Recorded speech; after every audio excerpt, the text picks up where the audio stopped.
दोस्तों, परमेश्वर हमारे जीवन में हर साल की तरह एक और साल देता है, जिसे हम कहते हैं हमारे तौर पर नया साल भी हम कह सकते हैं। परंतु दोस्तों, परमेश्वर के लिए कुछ भी नया नहीं है। जब भी दोस्तों हम उस साल के अंतिम दिनों में जाते हैं, या यूँ कहें कि अंतिम महीने में जाते हैं और उसकी जब लास्ट तारीख तक पहुँचते हैं, तब उस दिन को हम बहुत ही हमारे जीवन में उत्सुक रहते हैं। और दोस्तों, हम खास करके मसीह लोग उस साल के लिए, उस अंतिम दिन के लिए भी परमेश्वर को बहुत ही धन्यवाद देते हैं, क्योंकि परमेश्वर ने हमें उस पूरे साल संभाला। परमेश्वर ने हमें हर एक कठिनाइयों से बचाया, हमारी हर एक जरूरियातों को परमेश्वर ने यीशु मसीह के नाम में पूरा किया। और दोस्तों, उस दिन को हम बहुत ही महत्वपूर्ण मानते हैं। कई लोग ऐसे भी रहते हैं कि उस दिन को पार्टी से लेकर बहुत ही उस दिन को खास तरीके से मनाते हैं, परंतु दोस्तों, हम मसीही लोग उस दिन को भी सिर्फ और सिर्फ परमेश्वर की आराधना, परमेश्वर को धन्यवाद, परमेश्वर के वचनों के आधारित परमेश्वर से प्रार्थना करने की कोशिश करते हैं। हमारे जीवन में चाहे पुराने साल में गलतियां भी हो गई होंगी, उससे भी हम पश्चाताप करते हैं। यद्यपि हमें पश्चाताप हर दिन करना चाहिए दोस्तों। और दोस्तों, जब हम आने वाले साल में प्रवेश करने के लिए होते हैं, इंटर करने के लिए होते हैं, उससे पहले हम परमेश्वर से विनती प्रार्थना कर कर उस साल में प्रवेश करते हैं कि परमेश्वर इस साल का कब्जा भी आपके हाथों में रहे। और दोस्तों, हम परमेश्वर से वायदे भी करते हैं कि परमेश्वर, मैं आपके लिए आने वाले समय में ये करूँगा, या जो भी योजना बनाई है उसके अनुसार मैं करूँगा। और हम परमेश्वर से बहुत विनती धन्यवाद कर कर आने वाला साल भी शुरू करते हैं। परंतु दोस्तों, जब हम आने वाले दिनों को प्रसार करते हैं, आने वाले दिनों में इंटर करते हैं और कुछ महीने बीत जाते हैं, और तब भी हमारा जीवन वैसा का वैसा ही रह जाता है। दोस्तों, हम हमारे जीवन को आने वाले साल के लिए, आने वाले दिनों के लिए प्रार्थना के साथ हमारे दिनों की शुरुआत तो करते हैं, परंतु आने वाले कुछ महीनों बाद हमारा जीवन वैसा का वैसा ही रह जाता है। और हम परमेश्वर को और हम अपने आप को कोसने लगते हैं। हम परमेश्वर से सवाल पूछते रहते हैं अपने मन में ही कि हे परमेश्वर, मेरी प्रार्थना को क्यों नहीं सुनता। और हम निराश हो जाते हैं। और कई लोग ऐसे भी रहते हैं कि जो प्रार्थना भी नहीं करते, परमेश्वर के वचनों की तरफ ध्यान भी नहीं देने की कोशिश करते, क्योंकि उनके मन में यही भ्रम बना रहता है कि परमेश्वर मेरी प्रार्थना का उत्तर नहीं देता।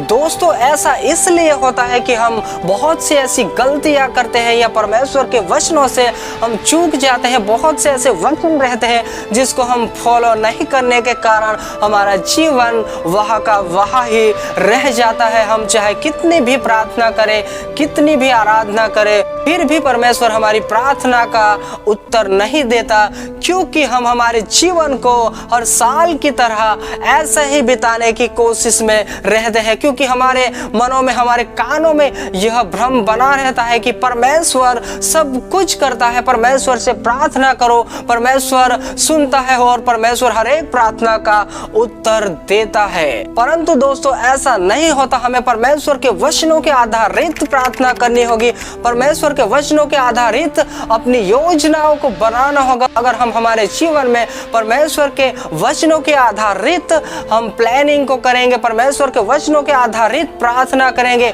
वचनों के आधारित हम हमारे साल की शुरुआत करेंगे, तो ही परमेश्वर हमारे हर एक योजना को सफल करेगा और परमेश्वर हमें हर एक कार्य में सफलता देगा। आने वाले साल के लिए, जो भी साल में हम प्रवेश कर रहे हैं, उन दिनों के लिए हमें प्लानिंग, हमें योजना बनानी होगी। अगर हम वैसा का वैसा ही जीवन जीने की कोशिश में रहेंगे, तो ना ही हम शारीरिक जीवन में आगे बढ़ पाएंगे, ना ही आत्मिक जीवन में हम आगे बढ़ पाएंगे। हमारा जीवन वहाँ का वहाँ ही रहेगा, क्योंकि दोस्तों, परमेश्वर ने भी जब इस सृष्टि को बनाया था, उससे पहले भी योजना बनाई थी कि किस प्रकार सृष्टि होगी, किस प्रकार सूरज होगा, किस प्रकार चांद, हर एक इन तमाम जो भी मैं और आप देख रहे हैं, उन तमाम चीज़ों को पहले से ही परमेश्वर ने डिसाइड किया था, पहले से ही इन तमाम चीज़ों के बारे में योजना बनाई थी।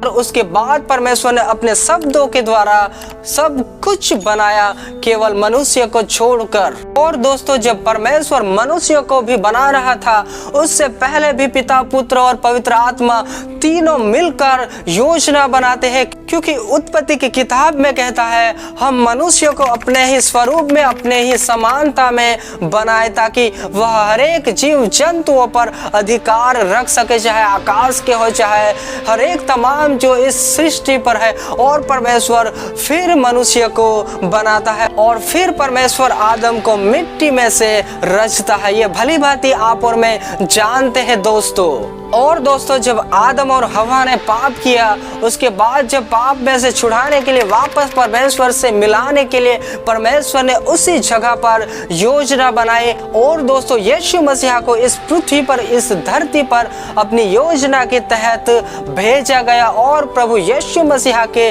बलिदान को भी योजना के द्वारा हर एक जो बातें, हर एक दिन की जो घटना होने वाली थी, वह तमाम परमेश्वर ने पहले से ही योजना बना रखी थी कि किस प्रकार प्रभु यीशु मसीह कुंवारी के माध्यम से इस पृथ्वी पर आएगा और उसके बलिदान से हर एक मानव जाति बचाई जाएगी। यह दोस्तों, हर एक जो भी परमेश्वर ने किया था, वह तमाम योजना के द्वारा ही किया था। प्रथम परमेश्वर ने प्लानिंग उसी वक्त की थी और उसके बाद यीशु मसीह को भी इस पृथ्वी पर भेजा गया था। और प्रभु यीशु मसीह के बलिदान से हर एक मानव जाति को छुड़ा लिया गया। दोस्तों, परमेश्वर हर एक कार्य को करने से पहले योजना बनाता है। जैसे कि हम उत्पत्ति से देखते हैं, प्रकाशित वाक्य तक आने वाले समयों में जो भी होने वाला है, प्रभु यीशु मसीह के आगमन के बारे में भी प्रथम से ही परमेश्वर ने योजना बना रखी है। और उसके अनुसार यीशु मसीह का इस धरती पर भी वापस आना होगा। बाइबल में आप कई ऐसे उदाहरण को देखने पाओगे, जैसे कि दाऊद को परमेश्वर के भवन बनाने के समय में जो सोच आई थी, उस समय में भी परमेश्वर ने योजना बनाई थी। और उसके बाद उसका पुत्र सुलेमान परमेश्वर के भवन को बनाने पाता है। कई ऐसे उदाहरण हैं जिसे आप और मैं ढूंढ सकते हैं, बाइबल में देख सकते हैं कि परमेश्वर ने जो भी किया हर एक लोगों के जीवन में वह योजना के अनुसार ही किया। हर एक कोई भी कार्य क्यों ना हो, वह परमेश्वर हर एक योजना के अनुसार ही करता है। दोस्तों, आज के इस वर्तमान समय में भी दोस्तों, अगर परमेश्वर किसी व्यक्ति को बचाना चाहता है, चाहे अन्य जाति या प्रभु को न जानने वाला, तब भी योजना को बनाता है। किस व्यक्ति को उस व्यक्ति के पास भेजना है, कैसे सुसमाचार उसे बताना है, इस प्रकार परमेश्वर उस व्यक्ति को तैयार करता है और इस प्रकार परमेश्वर के लोग बचाए जाते हैं। दोस्तों, परमेश्वर भी खुद परमेश्वर होकर भी जब भी कुछ भी करना हो, या हम प्रथम से ही देखते हैं कि परमेश्वर ने प्रथम से ही योजना बना रखी है। तो दोस्तों, हम मनुष्य को भी अगर हमारे जीवन को सफल बनाना है, चाहे आत्मिक जीवन हो, चाहे शारीरिक जीवन हो, तो हमें योजना बनानी होगी परमेश्वर के वचनों के आधारित, तभी हम सफल होने पाएंगे, या आने वाला समय, आने वाला साल हम सही रीति से जी पाएंगे। या जो भी हम प्राप्त करना चाहते हैं, वह हर एक चीजों को हम प्राप्त करने पाएंगे।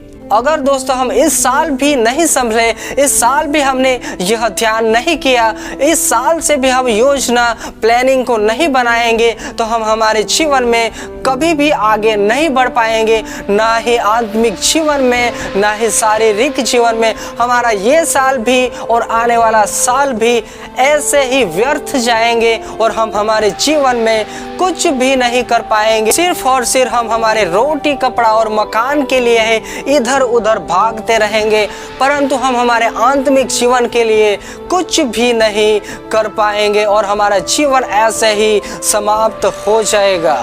दोस्तों, आप कोई भी व्यक्ति हो सकते हो, चाहे आम मसीही व्यक्ति हो, चाहे कोई भी व्यक्ति हो सकते हो, सेवक हो या कलीसिया को चलाने वाले। अगर आपकी कलीसिया भी सही रीति से नहीं चल रही है, या आपके लोग आत्मिक जीवन में आगे नहीं बढ़ रहे हैं, तो इस साल भी हमें और आपको योजना बनानी होगी, प्लानिंग करना होगा कि किस प्रकार लोगों को आत्मिक जीवन में बढ़ाया जाए। या आप ऐसे भी व्यक्ति हो सकते हो जो परमेश्वर के लिए कुछ करना चाहते हो तो आज ही से हमें योजना परमेश्वर के वचनों के आधारित बनानी होगी और उसके अनुसार करना होगा। तभी परमेश्वर हमारी हर एक प्रार्थना को सुनने पाएगा और परमेश्वर हमें हर एक कार्य में सफलता देगा। बिना योजना बिना प्लानिंग किए कुछ भी नहीं होता। अगर हमें कुछ करना है तो हमें योजना के साथ इस जीवन को आगे ले जाना होगा ताकि हम हमारे जीवन को सफल बनाने पाए। सबको जय मसीह की। अगर आप इस चैनल पर नए हो तो सब्सक्राइब जरूर कीजिएगा क्योंकि यह हमारा दूसरा चैनल है। अब से इस चैनल पर हम वीडियोज को रेगुलर डालते रहेंगे तो सब्सक्राइब जरूर कीजिएगा। सबको जय मसीह की।